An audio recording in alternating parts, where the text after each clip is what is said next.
हाल ही में संयुक्त राष्ट्र विकास कार्यक्रम यानी यूएनडीपी और ऑक्सफोर्ड गरीबी एवं मानव विकास पहल यानी OPHI द्वारा वैश्विक बहुआयामी गरीबी सूचकांक यानी MPI 2023 जारी किया गया है। चलिए अब जानते हैं कि वैश्विक बहुआयामी गरीबी सूचकांक क्या है। ये सूचकांक एक प्रमुख अंतर्राष्ट्रीय संसाधन है जो 100 से अधिक विकासशील देशों में तीव्र बहुआयामी गरीबी को मापता है। इसे पहली बार 2010 में ऑक्सफोर्ड गरीबी एवं मानव विकास पहल यानी OPHI और संयुक्त राष्ट्र विकास कार्यक्रम यानी UNDP के मानव विकास रिपोर्ट कार्यालय द्वारा लॉन्च किया गया था। ये 10 संकेतकों की जांच करके स्वास्थ्य, शिक्षा और जीवन स्तर में तीव्र अभाव की पहचान करता है।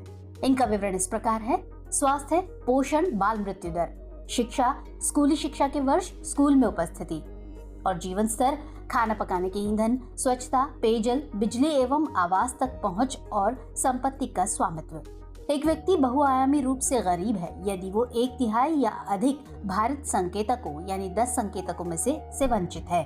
जो लोग भारित संकेतकों के आधे या अधिक से वंचित हैं, उन्हें अत्यधिक बहुआयामी गरीबी में रहने वाला माना जाता है। चलिए अब नजर डालते हैं सूचकांक की मुख्य विशेषताओं पर। विश्व स्तर पर 6.1 अरब लोगों में से 1.1 अरब लोग यानी कुल जनसंख्या का 18% अत्यंत बहुआयामी रूप से गरीब है। उप सहारा अफ्रीका में 534 मिलियन गरीब है और दक्षिण एशिया में 389 मिलियन गरीब है। ये दोनों क्षेत्र प्रत्येक 6 गरीब लोगों में से लगभग 5 का घर है। MPI गरीब लोगों में से आधे यानी 566 मिलियन 18 वर्ष से कम उम्र के बच्चे हैं। बच्चों में गरीबी दर 27.7% है जबकि वयस्कों में ये 13.4% है। चलिए अब नजर डालते हैं भारत की स्थिति पर। भारत में अभी भी 230 मिलियन से अधिक लोग गरीब हैं। भारत की 18.7% आबादी इस श्रेणी में है।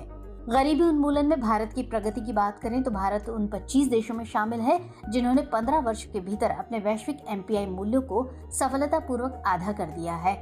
इन देशों में शामिल हैं कंबोडिया, चीन, Congo, Honduras, Indonesia, Morocco, Serbia और वियतनाम आदि। 2005-06 और 2019-21 के बीच लगभग 415 मिलियन भारतीय गरीबी से बाहर आ गए। भारत में गरीबी की घटनाओं में उल्लेखनीय गिरावट आई है जो 2005-06 में 55.1% से घटकर 2019-21 में 16.4% हो गई है।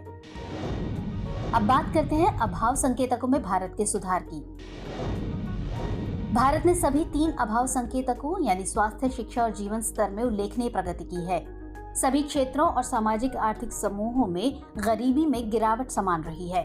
सबसे गरीब राज्यों और समूहों जिनमें बच्चे और वंचित जाति समूहों के लोग भी शामिल हैं, में सबसे तेज पूर्ण प्रगति हुई।